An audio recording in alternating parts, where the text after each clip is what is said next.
Hello everyone. तो बेटा हम लोग है ना यहाँ पे किस लिए आए हैं? तो देखो आपका जो पेपर है ना ऑलमोस्ट उसमें जो है ना आपका लगभग लगभग एक हफ्ता रह गया है। तो जो आपका एक हफ्ता रह गया है मतलब कह सकता हूँ मैं हार्डली 5 to 7 डेज आपके वर्किंग रह गए हैं। तो उस हफ्ते में हमारी क्या स्ट्रेटेजी हो? लास्ट टाइम पे वो बच्चे जिन्होंने आपका काफ़ी ज़्यादा स्टडीज़ करी हैं, काफ़ी एफर्ट दिया है आपका पूरे लास्ट के 1-2 महीने में, तो उन बच्चों के लिए क्या स्ट्रेटेजी होनी चाहिए? या फिर एक स्टूडेंट ऐसा है जिसने अभी तक कोई एफर्ट नहीं दिया कि सर हम क्या करेंगे, हम लास्ट में देखेंगे कि हम इस हफ्ते में या ये जो दिन बचे हुए हैं वो उसमें हम क्या स्ट्रेटजीज का यूज़ करें ताकि हमारा एग्जाम में हम मैक्सिमम स्कोर कर पाएं। तो बेटा यहाँ पे वही चीज़ देखेंगे। ठीक है। तो यहाँ पे मैं आपको एक समझाने की कोशिश करूंगा कि जो स्टूडेंट बेटा लेट लतीफ़ है ना, जो सबसे लेजी हैं, बिल्कुल लास्ट में उठ के आए हैं, जिन्हें मतलब ही नहीं था कि सर पहले पेपर करना है, अब जब एडमिट कार्ड आने वाला है तब उन्हें प्रेशर आ रहा है, तब उन्हें चिंता हो रही है कि सर हम कैसे करें, कैसे हम जीटी वाले पेपर में ज़्यादा से ज़्यादा स्कोर कर पाएँ। तो वही स्ट्रेटजीज़ है ना हम इस वीडियो में यहाँ पर देखेंगे। ठीक है। एग्ज़ाम पैटर्न हम बहुत पहले भी देख चुके हैं, या एग्ज़ाम पैटर्न तो जब आपने पढ़ना शुरू किया होगा सीयूईटी के बारे में तब आपने देखा होगा 3 पेपर होंगे। एक पेपर आपका किसका होगा? लैंग्वेज का होगा, जिसमें से आप कुछ लैंग्वेज ले सकते हो।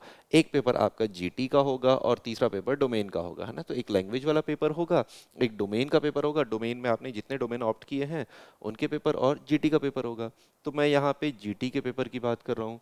तो जीटी के पेपर में हम लोग क्या करेंगे? जीटी के पेपर में आपके 60 क्वेश्चंस आते हैं, मुझे अटेम्प्ट जो है वो 50 करने होते हैं, टाइम जो होता है मेरे पास वो 60 मिनट्स का टाइम होता है ना, 60 मिनट्स का टाइम होता है जिसमें मुझे ये अटेम्प्ट करने होते हैं। ठीक है। चलो, तो ये तो एक आइडिया हम पहले भी ले चुके हैं, है ना, चैनल पे वीडियो पड़ा हुआ है, तो वहाँ पे आप डिटेल में देख सकते हो कि जो आपका एग्जाम पैटर्न है। यहाँ पर हम बात क्या कर रहे हैं बेटा? यहाँ पे मैं स्ट्रेटजी बताऊंगा आपको, लास्ट जो आपके इस वीक की स्ट्रेटजी है, लास्ट 5 to 10 डेज की जो स्ट्रेटजी है वो डिस्कस करेंगे। तो बहुत ढंग से समझना उस स्ट्रेटजी को। अब देखो उस स्ट्रेटजी में हम जो कंसेप्ट यूज करेंगे, हम सिर्फ एक कंसेप्ट यूज करेंगे, बिल गेट्स, है ना। बिल गेट्स को सब लोग जानते हैं। बिल गेट्स कौन है sir? Bill Gates sir window जो है ना आपका, विंडो के फाउंडर हैं, है ना। बिल गेट्स जो है वो आपका माइक्रोसॉफ्ट के फाउंडर हैं, जो आपका विंडोज को बिल्ड करता है। बिल गेट्स ने क्या कोट किया?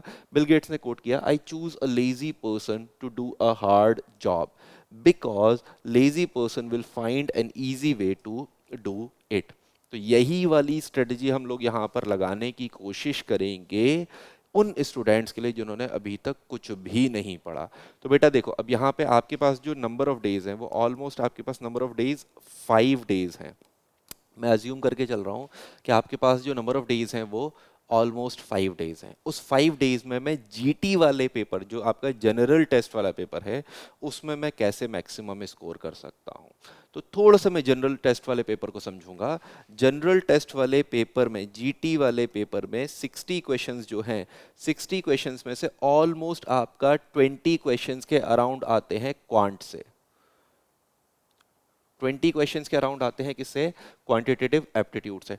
ऑलमोस्ट 20 क्वेश्चंस जो आते हैं वो आते हैं आपके लॉजिकल रीजनिंग से, है ना। लॉजिकल रीजनिंग से ऑलमोस्ट 20 क्वेश्चन आते हैं, और ऑलमोस्ट 20 क्वेश्चंस जो आते हैं वो आते हैं आपके जनरल नॉलेज से या जनरल स्टडीज से। ये ऑलमोस्ट डिस्ट्रीब्यूशन रहता है जो आपका इस टाइम पे रहेगा, आपका पेपर में रहेगा। अब देखो मुझे ये 3 चीज़ें कवर करनी है। 60 क्वेश्चंस आएंगे, मुझे अटेम्प्ट 50 करने हैं, मतलब मेरे पे 10 क्वेश्चन ऐसे हैं जिन्हें मैं आपका लीव कर सकता हूँ, स्किप कर सकता हूँ। ठीक है। अब स्ट्रेटेजी को समझना बेटा। हम यहाँ स्ट्रेटेजी में क्या करेंगे, मैं आपसे बोलूँगा कि आप क्या करो, आप है ना किसी से भी एक टेस्ट सीरीज परचेज कर लो। हो सकता है हमारे इंस्टीट्यूट से, हो सकता है किसी दूसरे इंस्टीट्यूट से, कहीं से भी आप एक टेस्ट सीरीज परचेज कर लो। आपने टेस्ट सीरीज परचेज करी, अब आप क्या करोगे, टेस्ट सीरीज परचेज करने के बाद आप उसमें से मॉक टेस्ट जो है वो लगाओगे। पहला मॉक टेस्ट आप लगाओगे, आप मॉक टेस्ट लगाओगे। मॉक टेस्ट लगाने के बाद 1 आवर का मॉक टेस्ट होता है, 60 मिनट का मॉक टेस्ट होता है। आपने मॉक टेस्ट लगा लिया, है ना, आपने वो पूरा सॉल्व कर लिया जितना आपने कर सकते थे, आपने देख लिया आपका उसमें स्कोर कितना आया, तो आपको एक आइडिया हो गया कि आपका क्या स्कोर रहा। अब क्या करोगे, आप उस मॉक टेस्ट को सॉल्व करना शुरू करोगे। उस मॉक टेस्ट में जितने भी क्वांट के क्वेश्चन आए हैं, उन क्वांट के क्वेश्चंस को आप क्या करोगे, उनके सॉल्यूशंस देखोगे। ऐसा मॉक टेस्ट लेना है जहाँ पे सॉल्यूशन साथ में मिलते हैं। तो आपने क्या किया, उन क्वांट के क्वेश्चंस का आपने सॉल्यूशन जो है वो देखा, सॉल्यूशन देख के आपने सिर्फ वही सॉल्यूशन कॉपी पेस्ट किए। हमने देखा कि अगर इस टाइप का क्वेश्चन आता है, उस टाइप के क्वेश्चन को हम कैसे सॉल्व करते हैं। हमें क्वांट नहीं आता, देखो मैं आपको क्या अज्यूम करके चल रहा हूँ कि आपको बिल्कुल क्वांट नहीं आता, आपने बिल्कुल कुछ भी नहीं पढ़ा है, वो चीज़ आपको मैं अज्यूम करके चल रहा हूँ। तो आप क्या करोगे, आपने जो वो मेथड है, मतलब आपका मान लो एक क्वेश्चन है, क्वांट का कोई भी एक क्वेश्चन है, तो उसको जिस मेथड से आपने सॉल्व किया है, आप सेम मेथड को सॉल्यूशन में देखोगे और उस मेथड को हल्का सा मेमोराइज करने की कोशिश करोगे कि यहाँ पे एग्जामिनर ने किस तरीके से उस क्वेश्चन को सॉल्व किया। ठीक है, तो आपने क्वांट के ऑलमोस्ट 20 क्वेश्चन जो है उनके आपने लगभग 20 मेथड्स देख लिए, जैसे आपके वो क्वेश्चन सॉल्व होंगे। इस तरीके से आपने फिर क्या देखा, लॉजिकल रीजनिंग के आपने देखे। लॉजिकल रीजनिंग के आपने क्या देख लिए, ऐसे ही 20 मेथड्स देख लिए कि आपने 20 क्वेश्चंस के क्या क्या मेथड्स थे, कैसे कैसे वो आपका सॉल्व हुआ था। यहाँ तक आपने चीज़ें देखी। और बाकी जीके वाला जो पोर्शन है, जीके वाले में आपके करंट अफेयर भी आएगा, जनरल साइंस भी आएगा, रैंडम आपका जनरल नॉलेज भी आएगा, काफ़ी सारी चीज़ें आएंगी।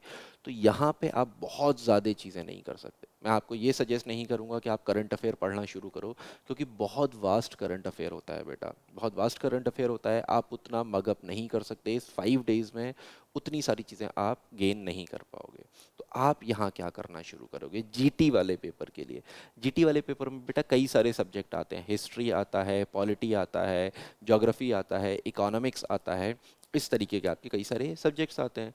करंट अफेयर भी आता है, जनरल साइंस भी आता है, तो इस तरीके से कई सारी चीज़ें आती हैं। आप एक या दो सब्जेक्ट पकड़ लो। मान लो एक्स वाई जेड, मैंने आपको अज्यूम कर लिया कि आपका हिस्ट्री अच्छा है, तो आपने क्या किया, हिस्ट्री को ले लिया। दूसरा आपने सब्जेक्ट लिया कि मान लो आपका ज्योग्राफी अच्छा है, तो आपने ज्योग्राफी को पढ़ना शुरू किया। यहाँ पे आप इन चार, आपके पास सिर्फ 5 डेज हैं, 5 डेज हैं, तो आप क्या करोगे, आप क्वेश्चंस लगाओगे, आप पढ़ोगे नहीं। आप क्या करोगे, सिर्फ क्वेश्चंस लगाओगे।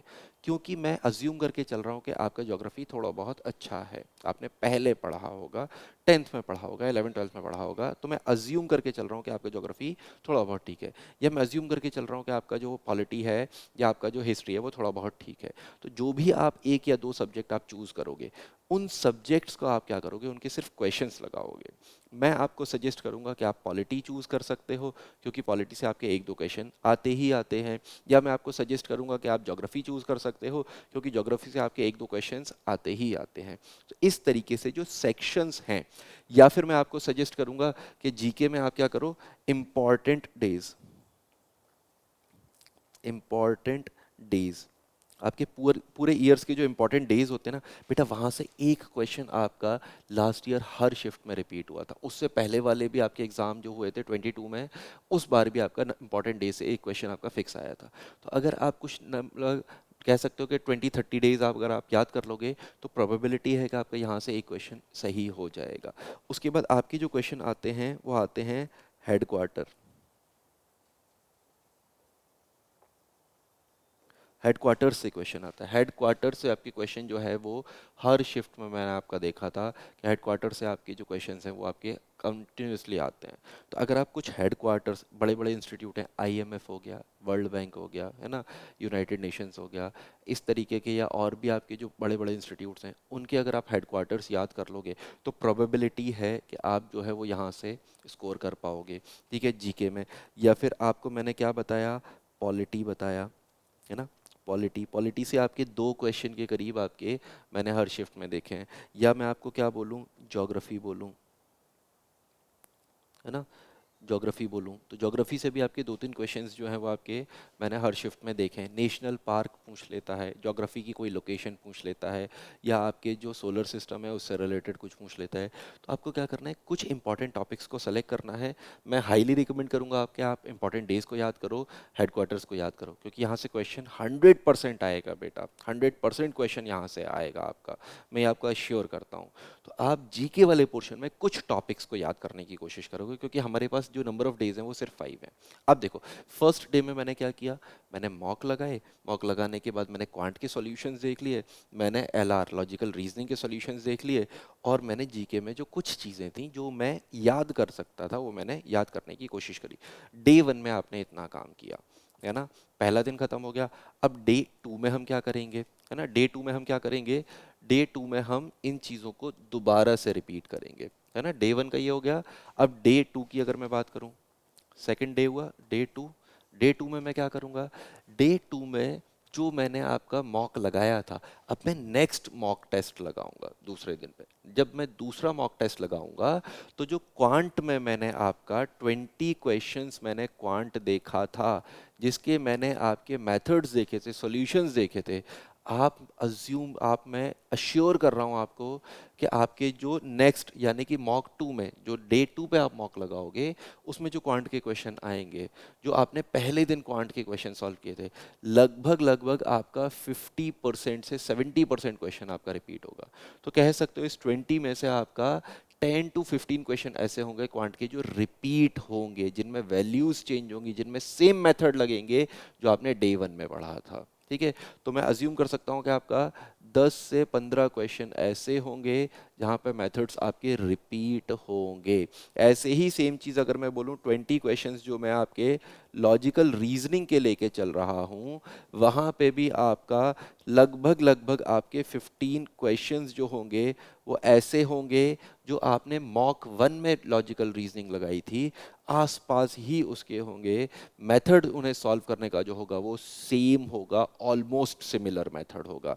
और इधर मैंने जो 20 क्वेश्चन में जीके के अज्यूम करके चल रहा हूँ, और मैंने फर्स्ट डे में जो इंपॉर्टेंट डेज याद कर लिए हैं, या मैंने कोई एक सब्जेक्ट आपका अटेम्प्ट कर लिया है, तो बेटा उस सब्जेक्ट से आपके 2 से 3 क्वेश्चंस बनेंगे। ठीक है।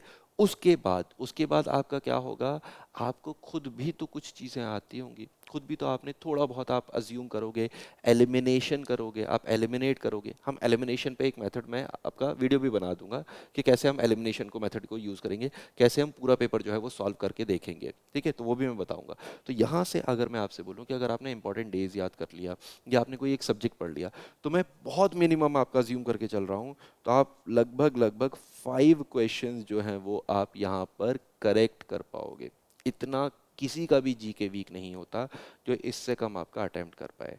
अब देखो यहाँ पे लगभग मैं इसे एज्यूम कर लेता हूँ कि चलो आपने 10 क्वेश्चंस क्वांट से कर लिए, 15 क्वेश्चन आपने रीजनिंग से कर लिए, और आपने 5 क्वेश्चंस जो हैं वो आपने किससे, जीके से कर लिए। तो देखो आपको सेकंड डे में ही ऑलमोस्ट आपने कितना क्वेश्चन अटेम्प्ट कर लिया, लगभग आपने 30 क्वेश्चन अटेम्प्ट कर लिया, है ना।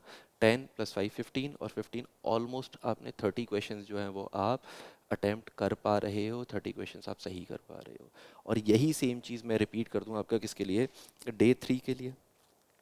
डे थ्री, अब जब बेटा देखो मैं डे थ्री में तीसरा मॉक लगाऊंगा, मेरा पैटर्न क्या रहेगा, सुबह को मैंने पहला मॉक लगाया, मॉक के सॉल्यूशंस देखे, मॉक के सॉल्यूशंस देखने के बाद मैंने मॉक को जो ख़त्म किया, उसके बाद जो मुझे जीके में याद करना था वो मैंने याद किया, है ना। समझ रहे हो। अब देखो दूसरे मॉक में मैंने अज्यूम क्या किया था कि 10 to 15 क्वेश्चन रिपीट होंगे। मैं मान लेता हूँ 5 to 10 क्वेश्चन ऐसे थे जो न्यू थे। जब मैंने मॉक खत्म करने के बाद इसके सॉल्यूशंस देखे थे, तो यहाँ पे मुझे 5 to 10 नए क्वेश्चंस के मेथड मिल गए थे, है ना। मैंने क्या देख लिया था, मेथड्स देख लिए थे ना। मुझे कुछ भी नहीं आता, मैंने सिर्फ मेथड्स याद कर लिए कि ये वाला क्वेश्चन आएगा, इस तरीके से क्वेश्चन पूछेगा, तो मैं ये मेथड लगा के उसे सॉल्व कर सकता हूँ। ठीक है। और यहाँ पे भी आपको 5 से 7 क्वेश्चंस के मेथड मिल गए, जो न्यू क्वेश्चंस थे, न्यू मेथड्स मिल गए। और यहाँ पे जीके में आपको कुछ चीज़ें आपकी ऐड होंगी। ठीक है। तो आपका डे थ्री में, अब जब डे थ्री में मैं मॉक लगा रहा हूँगा, तो जो 20 क्वेश्चन आपके क्वांट के हैं, तो आप देखो आपने पहले दिन 20 मेथड सीखे थे, फिर आपने 10 15 मेथड सीखे थे, तो यहाँ पे क्या होगा, चीज़ें आपकी कंपाउंड होती जाएंगी। एक तो मॉक लगाने में कम टाइम लगेगा, सॉल्यूशन करने में कम टाइम लगेगा, उसके बाद क्या है कि आपकी चीज़ें बढ़ रही हैं। तो समझ रहे हो कि जो आपको नए मेथड्स आए थे, अब आप यहाँ पे जो 20 क्वेश्चन हैं, हो सकता है आप उसमें 15 से 17 क्वेश्चंस तक अटेम्प्ट कर पाओ, जो आपने सिर्फ लास्ट जो 2 दिन हैं उनके सिर्फ सॉल्यूशन देख के आपने किए हैं। समझ में आया। तो आपने कुछ नहीं पढ़ा, हम क्या कर रहे हैं, मॉक लगा रहे हैं, मॉक में सिर्फ हम सॉल्यूशन देख रहे हैं, और उस सॉल्यूशन को रट लो। अगर तुम्हें नहीं वो सॉल्व करना आ रहा तो रट लो कि इस तरीके का क्वेश्चन आएगा तो इस तरीके से वैल्यू पुट करनी है, ये फॉर्मूला लगाने और मुझे सॉल्व कर देना है। सेम चीज़ देखो बेटा रीजनिंग में है ना।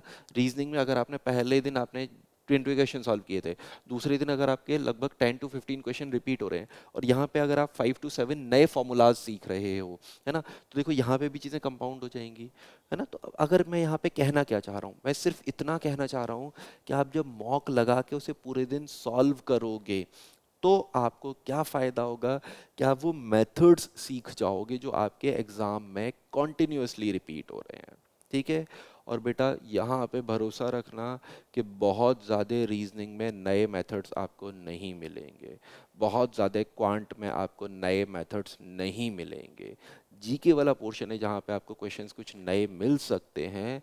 मैं अगर जीके वाले पोर्शन को छोड़ भी दूँ, तो यहाँ पे जो आपके 20 और 20 40 क्वेश्चंस हैं, अगर मैं 5 मॉक लगाता हूँ, देखो यहाँ पे मैंने 5 डेज इस वजह से सेलेक्ट किया था कि इन केस अगर मैं 5 मॉक टेस्ट लगाता हूँ, तो 5 मॉक टेस्ट में ऑलमोस्ट ऑलमोस्ट क्वांट के जितने भी मेथड हैं, है ना, 5 मॉक टेस्ट अगर मैं लगाता हूँ, तो क्वांट के जितने भी मेथड हैं, ऑलमोस्ट उसमें से आपका 80 to 90% मेथड्स जो होंगे वो आप सीख चुके होंगे।